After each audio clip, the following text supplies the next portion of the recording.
This meeting is being recorded. Hello, everyone, and welcome to the Flux Dev Meeting. It's September 19th, 2024. We have some agenda items already started. If there's anyone who has to go first, feel free to put your hand up now, or we can just go in the document order. Sunny, you're first. We can go through some short stuff. Tano, maybe you can discuss quick on related updates. If you're not prepared, you can do it. I haven't finished typing, but yeah, Okay.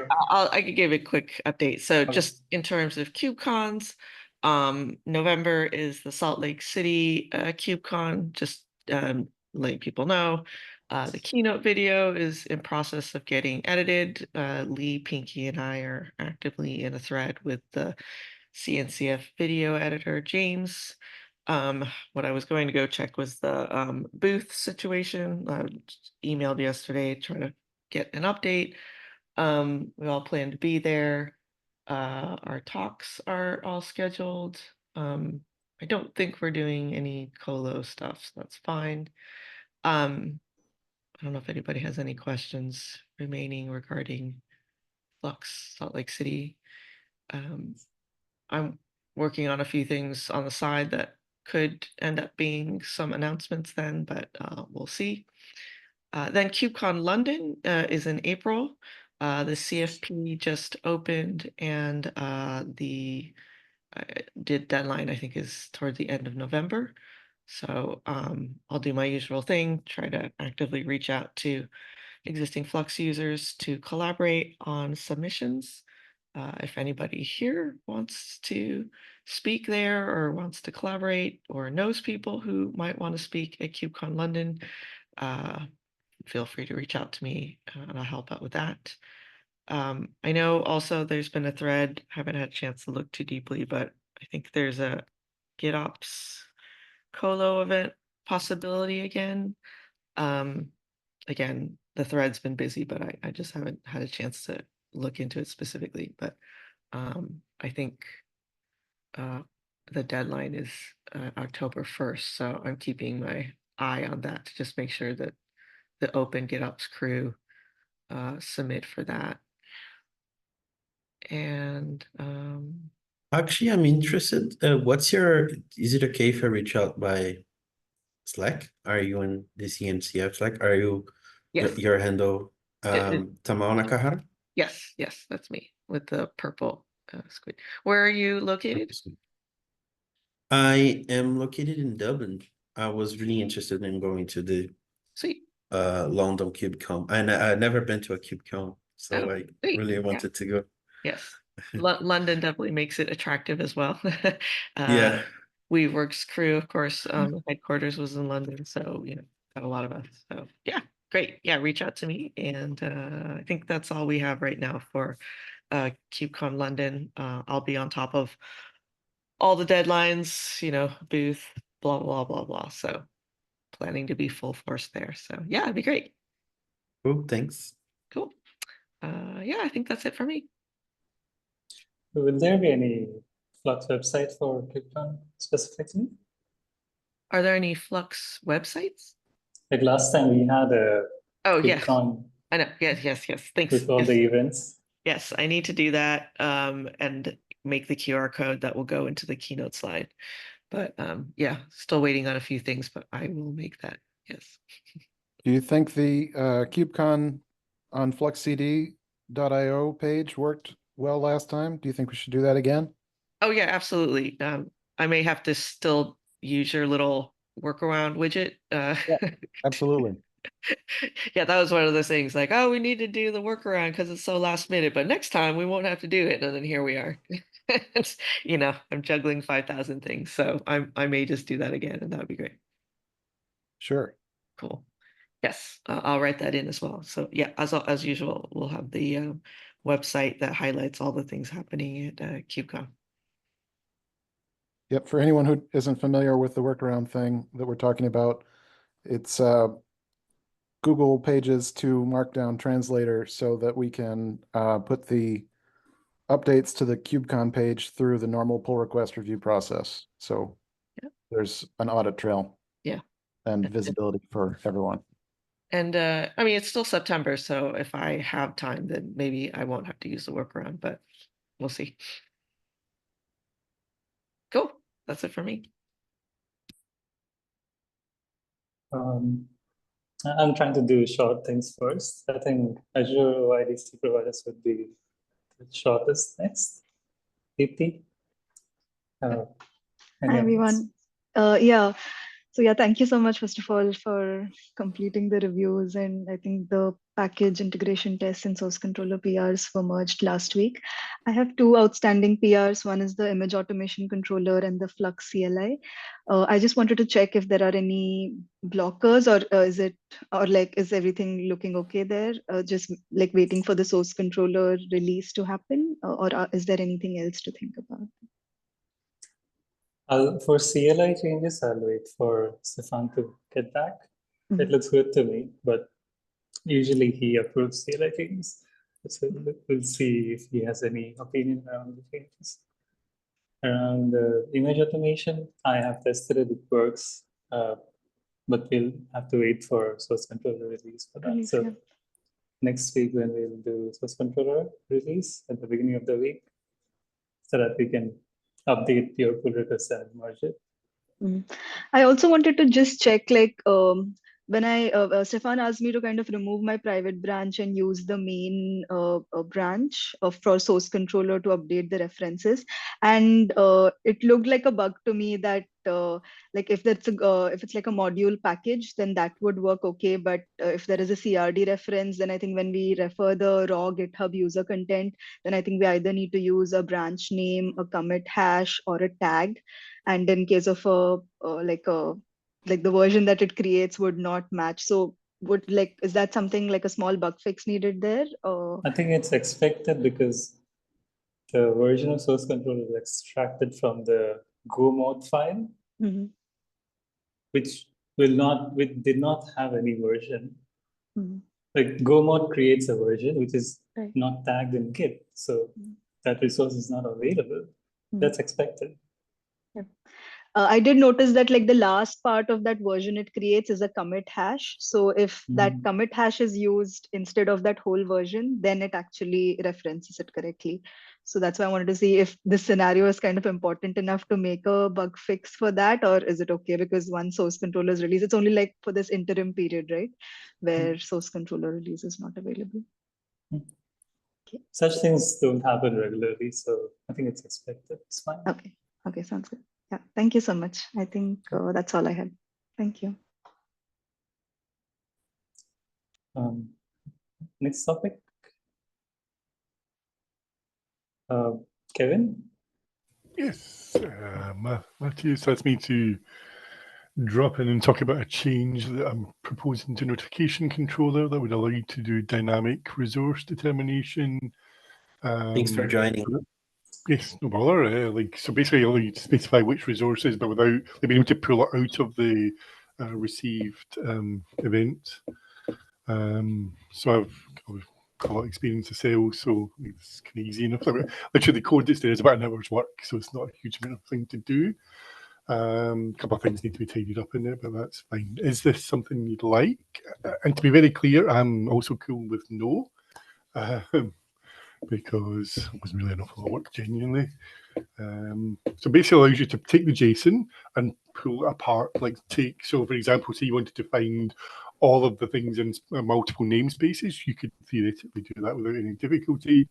You can do a whole lot of different things with it. I think someone had an issue where they wanted to pull the image out of it to trigger the update. That was actually one of the tests, the JSON that they provided, and one of the tests is literally what they were proposing they'd like to do. So I'm happy to do to complete the work or to take a different direction with it. What's other thoughts? I looked at the issue and the pull request. I think I understood like how it works. Like it looks really interesting to me. Did you have a chance to check that, Sunny? Oh, I just found out now. No. Cool. The issue in the comment that I provide on the issue is probably quicker and shorter to read than the PR, I would imagine, because it basically summarized what it does. Yeah, But yeah, look- the comment explains it really good. Yeah. But basically, what you can do is specify what are called in this just now resource expressions, and those get evaluated to cross namespace references, and allow you to, literally exactly as you would do if you were doing a resource reference. And so but because we make the body available to you, you can pull it apart and like. So say, for example, you wanted to have one thing that could handle multiple resources, you could pull the key fields out of it and use that to decide which resources you wanted to trigger on. Yeah, so basically like the common expression language will help us on like we will parse the body, right? Pass it to the common expression language engine, and then like you will have this structured object of the body where you can build your expressions on top of, and with that build a JSON that represents a cross namespace reference that would be the object that you want to reconcile in Flux, right? So basically that, and then the resource expressions is a list of strings in the object, in the spec of the receiver object, right? And yeah, you can have multiple expressions, and each expression can either you put some examples, right? You can one expression can just be a static reference, right? Or it could be a dynamic reference, or it could be a list. You'd list of references as well, right? Yeah, you wouldn't use the So static one because you would just put a resource reference directly. Yeah. But like it illustrates Yeah. how it works. Like it's a bit easy to read that it's just a resource, an object that gets returned. Yeah, and also you raised the fact that we need to think of a way where both the resources field and the resource expression field, how they work together, right? Like if it's just one, or for example, I think we could still use like the one that we already have for static references, just like you said, right? And the other one for dynamic references, and have both, right? And maybe have the duplication logic that in the end you just have a set of the objects that you're going to update, that you're going to That's reconcile. trivial enough to do to make it go through a set without too much ambiguity. But there's another aspect to it in that currently resources, and this isn't terrible, but the resources are a required field because they're not empty. So we kind of need to slightly change that so that you could either have resources or resource expressions, and or you could have both technically if you really wanted. And as you say, we can just pump that into a set using the generic set mechanism, which I'm pretty sure CNS will, cross namespace references will work in, and then dedupe and use that as the set of resources to notify. It's pretty trivial. That sounds very interesting to me. Do you have any thoughts, Annie? No, not right now. I have to think about it. That's okay. There's no rush. I'm not pressing to land this anytime soon. As I say, it was I had to read that issue and I thought, hey, I know how to fix this. We just give you two problems, sale and the solution to the problem. Yeah, I mean, it's really used interesting. It's like a super interesting feature, but I really had to go through all the comment and the PR to understand really, because it's kind of a bit complex, but in the end, when you understand it, I think it's a very good addition, honestly. It's a kube natively now. Like CRDs can now do verification through Cell.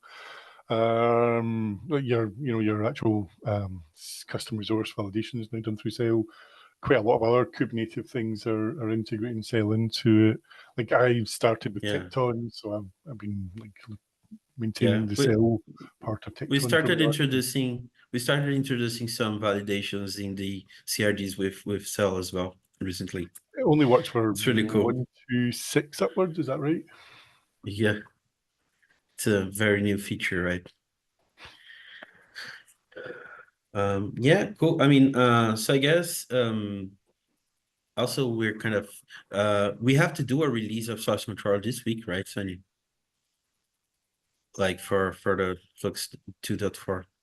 So yeah, Kevin, would you be able to come back in a few more meetings, maybe, because it would be nice if we could one have Stefan here as well. I think he saw your comment, right? I saw that he put that thumbs up emoji there, so I think he liked it as well.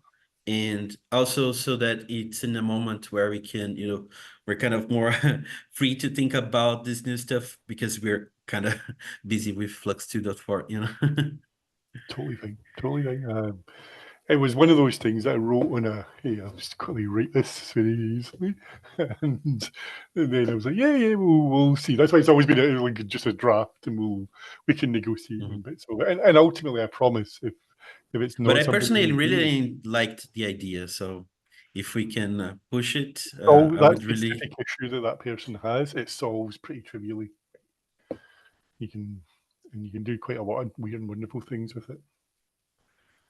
And it's not like security-wise, it's not terrible because it is purely an expression language, so you can't modify the resources or anything like that. You don't necessarily need to worry too seriously about it. And we create a cell context for every request that we're handling, so there's no carryover or any crazy things like that. I'll be back. I will tell you, I know that the issue around the request body being read, I should have remembered that. And we'll deal with that part of it. I'll basically need to write some sort of E2E test to make sure that all works. There may be some refactoring of the server for that because it's a wee bit tricky to test because you're going to have to listen and serve on a specific port. So we could probably pull the actual the HTTP handler out of it and then just plug that into the MUX when we need to. Plug the MUX into the server rather when we need to, which would mean we can use HTTP test to test it, which is nice. Done a lot of this.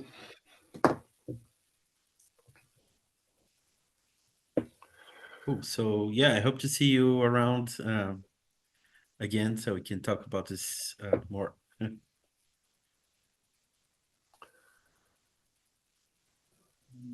Next up.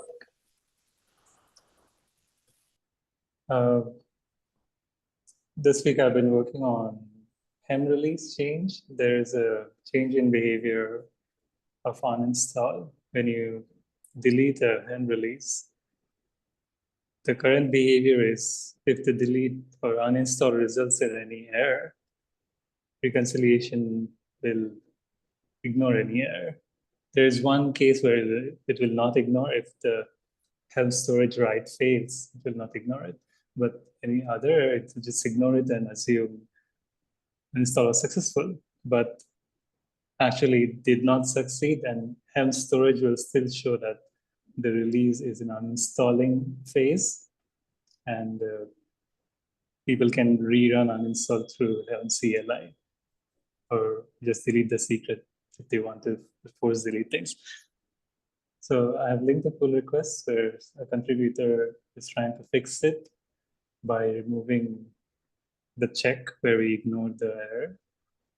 I did some investigation, shared my analysis and some testing of how upstream helm deals with it and how we will deal with it similarly to upstream helm with this change. And I've also added some tests, the controller tests to verify this behavior, and added some new docs regarding consequences of this change. Previously, we didn't have a scenario where while uninstalling can get into a retry loop if uninstall fails due to any reason, like we're waiting for something to be deleted and our wait times out, we'll retry again and again. That was not the behavior. It'll just ignore the error and assume uninstall is successful. But with this change, if the deletion takes time, or if there's a delete hook, pre-delete hook, it'll keep retrying again and again until the hook succeeds. So this will create a scenario where we're just retrying again and again. And before this, we didn't have such a scenario in help controller. So I've did some research. How do we handle this thing? And discuss with Stefan how to do the best way. So we found multiple ways of dealing with this. A simple way is if you want to force delete everything, just delete the hem storage, and release will see that there's no release anymore. It will uninstall will be successful, but it'll leave behind all the resources of the hem release, and you have to manually delete all those things. A better way would be to run helm install with no hooks. If the failure is due to a delete hook, you can run helm install without hooks, and it will uninstall all the resources, which is much better than doing manual deletion. So I've added some docs about how do we deal with such a situation when the controller enters a uninstall retry loop. So Ulrich is there. I pushed some changes and docs. Need any opinion around this change? Any suggestions? There are new docs. Anything we can add or change the structure of how it's documented? That's it. Any question, I can try answering them.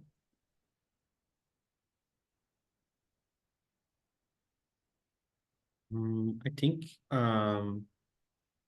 I'll have to go through the pull request and your comment.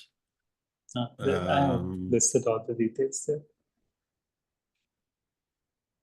Yeah, I think I'll have to get into the details of the problem to say anything.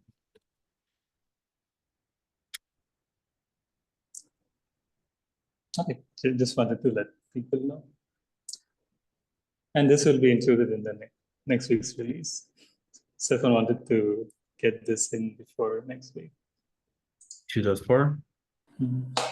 Because a lot of people are complaining about this issue when they uninstall and uninstall failed because of some pre-delete hook.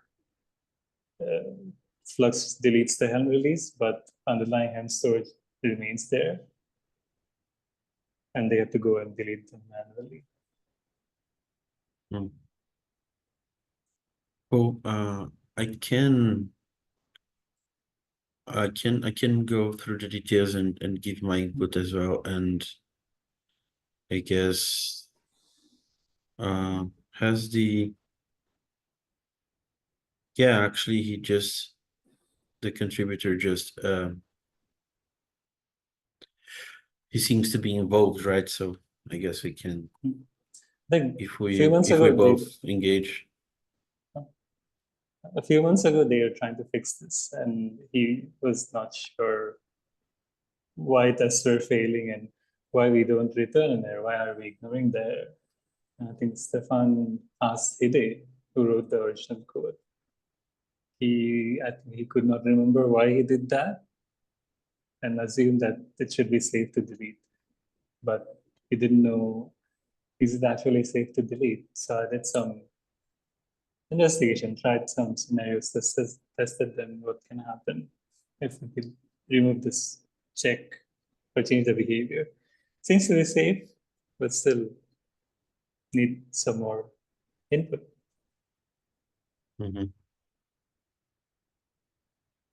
Yeah, cool. I can take a look at this today and also give my inputs, and hopefully, since the contributor is active, we can get this done soon for the release. I think the contributor will not do anything anymore. I'll take care of any changes, requests for any changes. Yeah. Cool. So you will take over the PR in case we need it. Cool. So the initial change was like just 2-line change. It's just removing an if condition, which resulted in some test failures. I fixed those test failures and added more tests from the controller test side and added docs. So most of the things are, I added most of the things. I'll continue. I will have some time this afternoon to review the docs changes that you sent me, by the way. I haven't had any time yet, but Okay. That's it. Any other Cool. topic? So maybe I think the more pressing issue we should probably discuss and is the source controller release that we're expected to do by the end of tomorrow, right? So how does that work? Wait, no.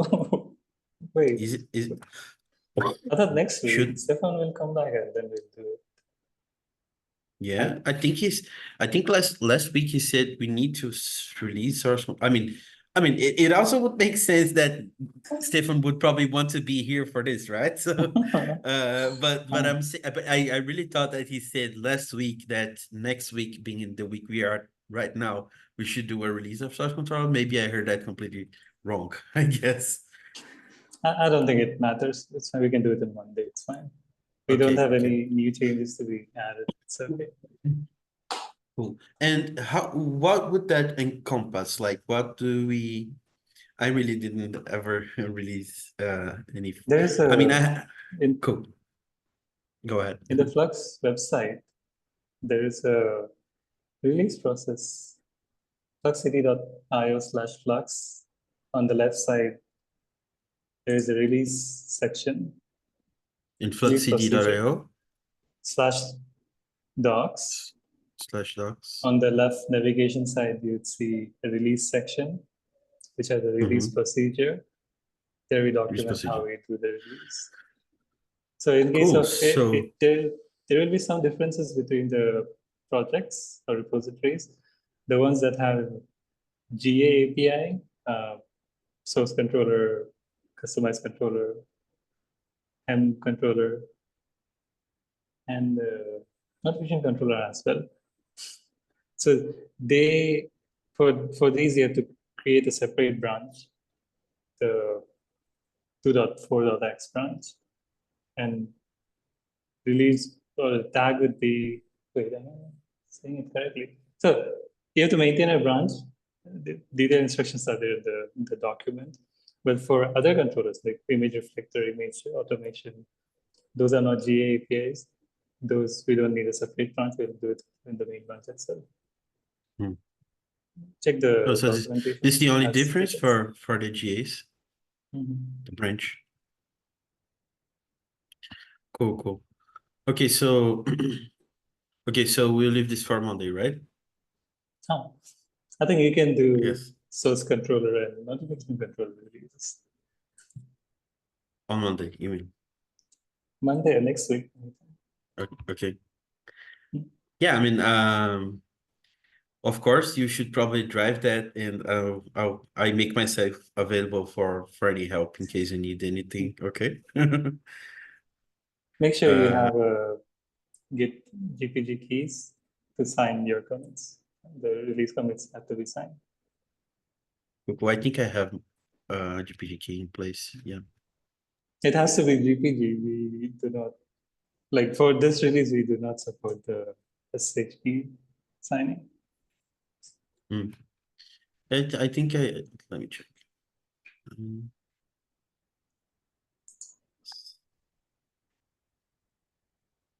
GPG keys. Yes. I do have two, actually. One for my personal computer for open source contributions and one for work. Okay. Cool. Okay, so let me know if you need help with anything when we do this next week. Or like open any PRs. I think in the past, Stephen asked me to open the PRs for like adding was it the labels? It was something with there's this infresco configuration of the labels. Yeah, really the release labels. Yeah, something like that, for example. Feel free to reach out. Or anything else. After the release, you have to append all the labels in all the repositories. So we can do later these things. Well, anything you need. Any other topic?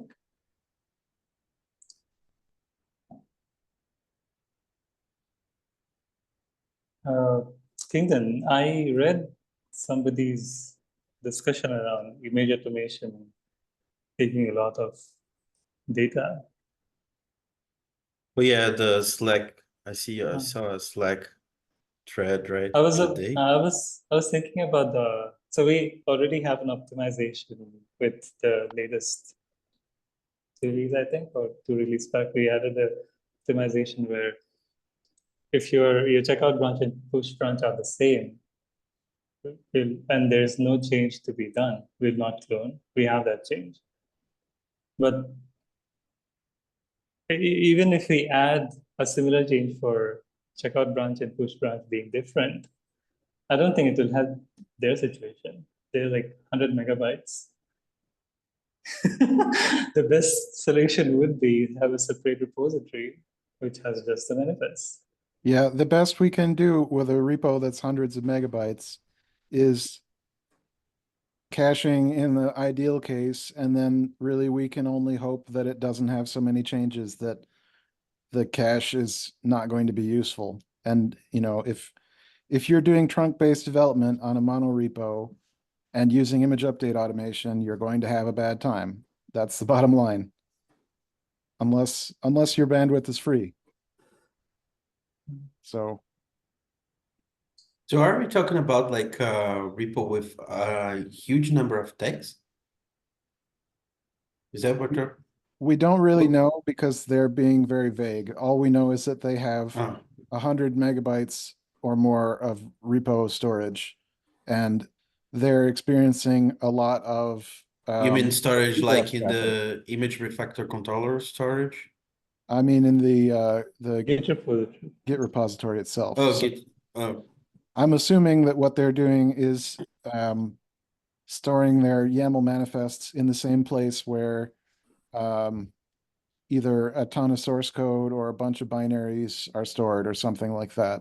Probably something perfectly normal like a website or a collection of apps. I don't know. Lots of places use the mono repo style. And we've recommended for a long time that people separate their YAML config from such a mono repo because of the difficulties. Like there's just a list of difficulties, starting with if you use image update automation, then your developers are going to have to rebase their commits all the time. And they shouldn't be rebasing commits on automation. Or after that, you know, you have the bandwidth issue that image automation controller can only do so much with caching.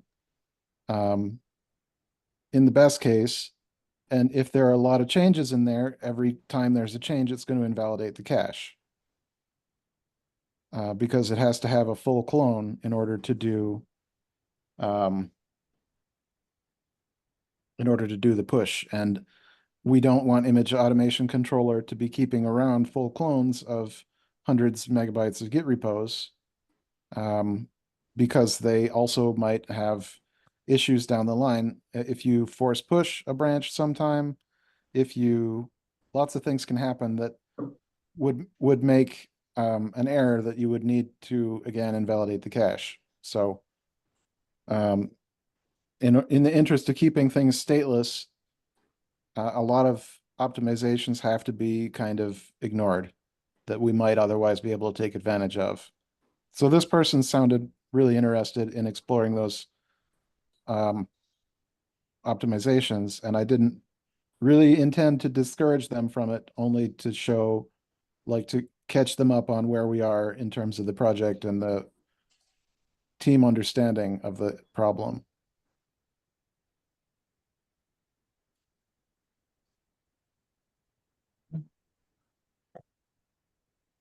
So Sunny, you're saying that we have some optimizations that we haven't applied yet that might help. We can do it, but in their situation, I don't think it would make any difference.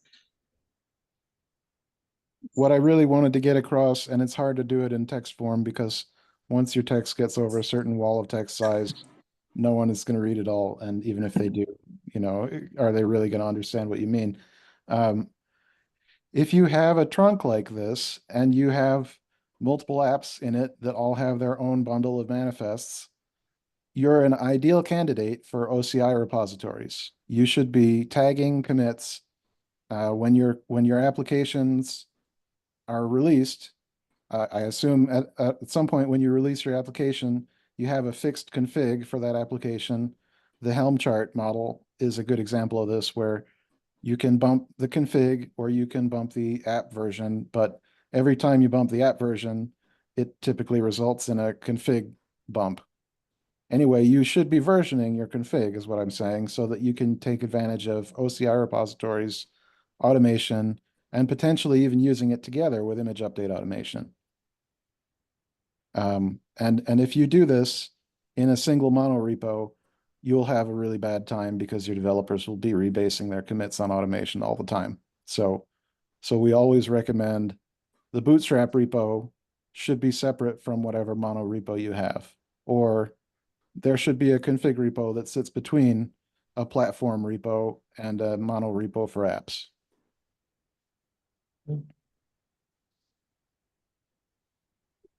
So maybe they just need to change their structure. What can we? Yeah, it's hard to strike a balance answering questions like that, because I really want to tell them you might benefit from a consultant, but I don't sell those consulting services myself, and I haven't successfully parlayed anyone into Control Plane to say, go get a contract with Control Plane, and if there's something I can do to help, then they'll subcontract me. I don't know. There is another strategy, I would say. Image automation does not have to run in the same cluster, right? It has nothing to do with your workloads. You can run it elsewhere, need not be in that same cloud. Run it in on-prem machine or something. It just, if you run in on-prem, your network costs would be lower than in cloud. Right. That's a Why good not do idea. that? Yeah. Run it outside somewhere else, because input output, everything is related to Git and the registry, OCI registry.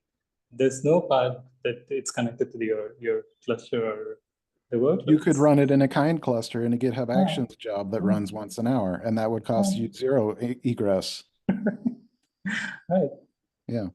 There's no reason to tie it to the whole main cluster.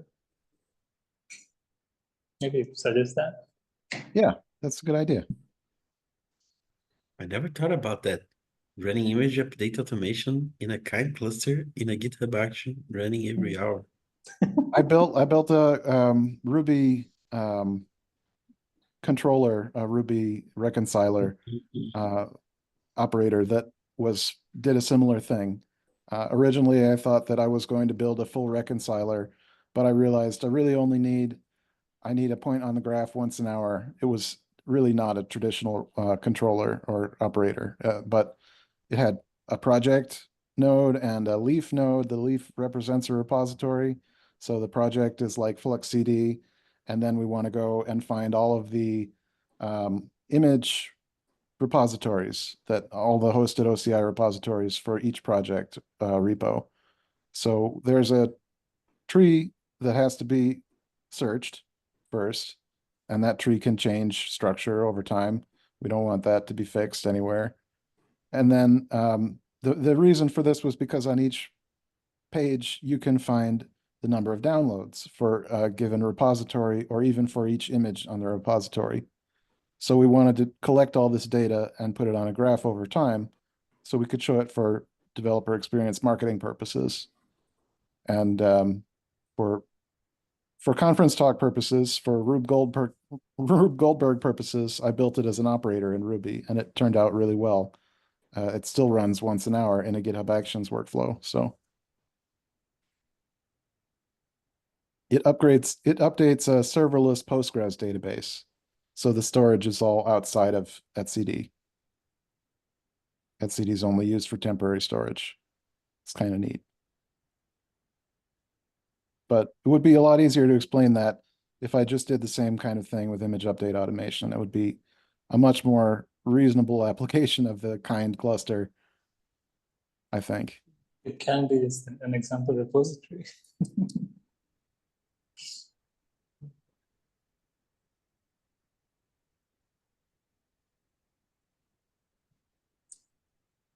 What else?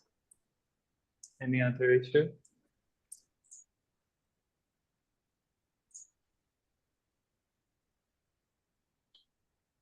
I don't have anything else. Nothing from my side either. I saw somebody created a notification controller issue and a pull request yesterday, and then they closed the two. Notification controller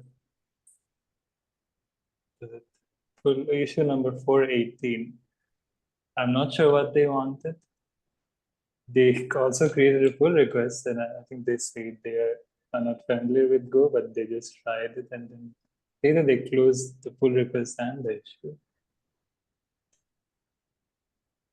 It was related to the exclusion list in alert for filtering some messages. I didn't see it. Maybe they found another solution.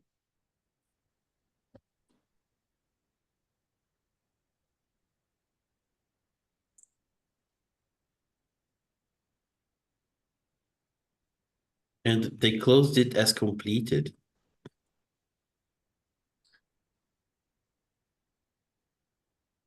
They find some hint that what they are trying to propose may not be there. I don't know. Filter on more than just the messages. They want to filter on some metadata.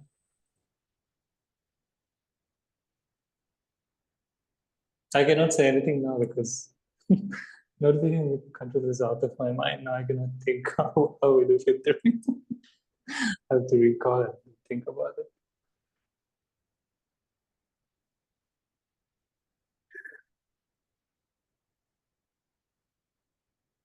Well, another thing I noticed that multiple people now, it's like it's the second person. So I've seen they confuse with the image reflector or the image repository's status. If you open issue number 4990 in Flux Dev repository, 4990, Kevin came and helped with this issue. But Which repo? Image Flux reflector? Dev repository. Flux 2. 4990. What issue? 4990. So 14. 4990.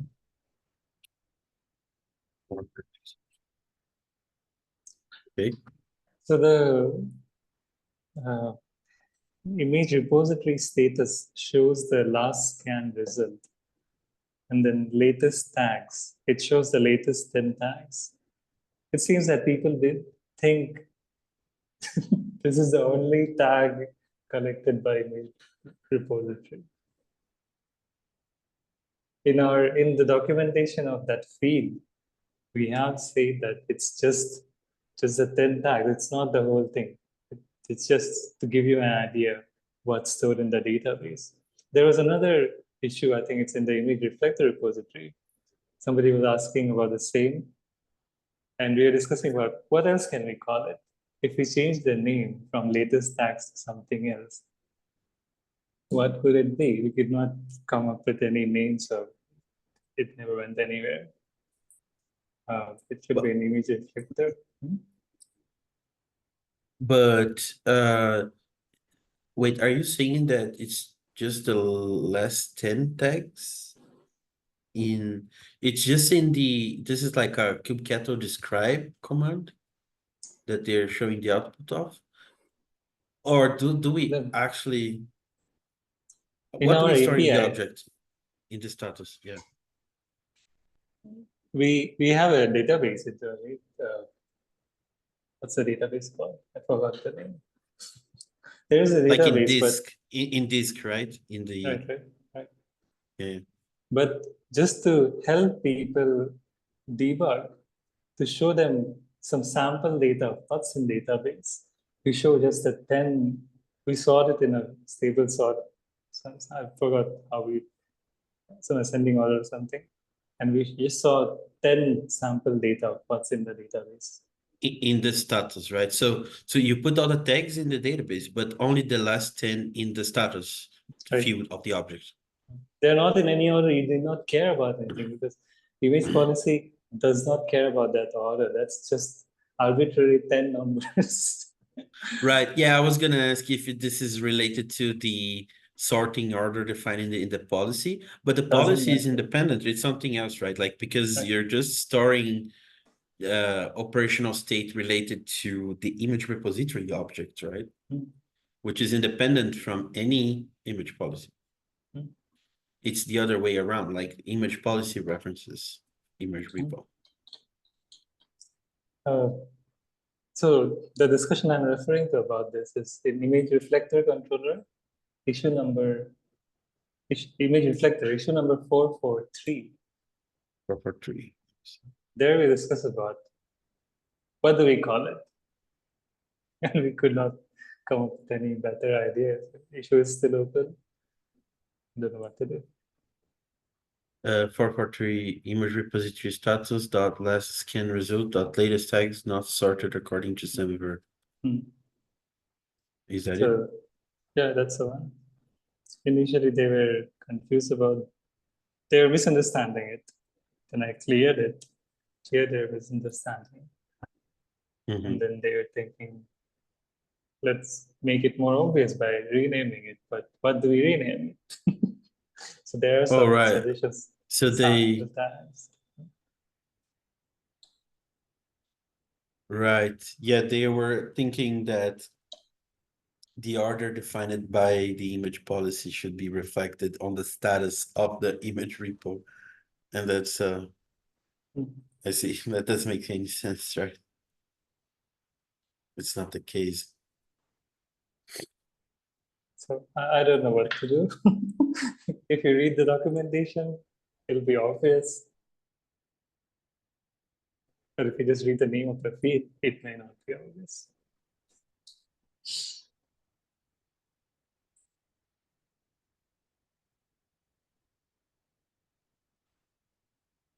Think about it. Yeah. Because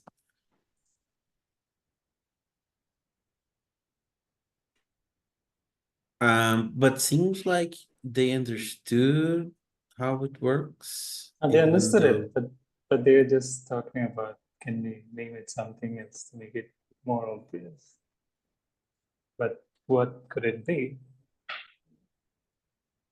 Yeah, I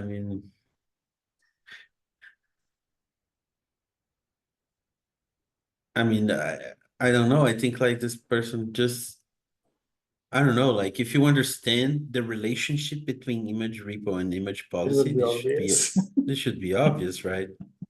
Like it's obvious that everything you see in the image repo object has nothing to do with any image policies. But for the new people who are not familiar with it, how can we help them? Give them a book of Flux in Christmas. I think we have this described in the documentation. Yeah, maybe try to improve the documentation somewhere. But like, I don't know, like what would we say here that image repo is independent of any image policy objects, and you should not expect that something you define in a policy should reflect in a behavior of the image repo object. Like, I don't know, that's so obvious. But I think as a user, it's not obvious for them. They maybe not familiar with how Kubernetes CRDs or objects are used to express what you need. Yeah, the reality is that I started, I started as a user of Flux, but I had like I after enough time reading the docs and experimenting, I got more understanding of Flux, but I started all by myself, like just I wasn't a developer. I started using Flux and then I started contributing to Flux.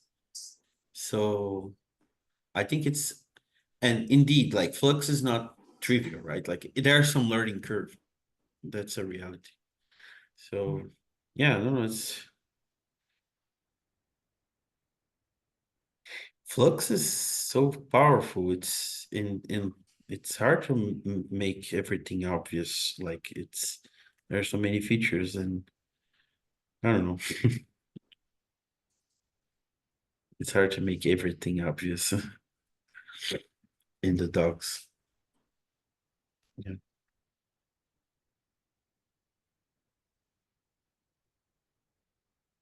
Okay, that's it. Any opinion? I don't have any specific opinions. No. Okay. That's all. No more topics. All right, shall we end the recording? Okay. Bye, everyone.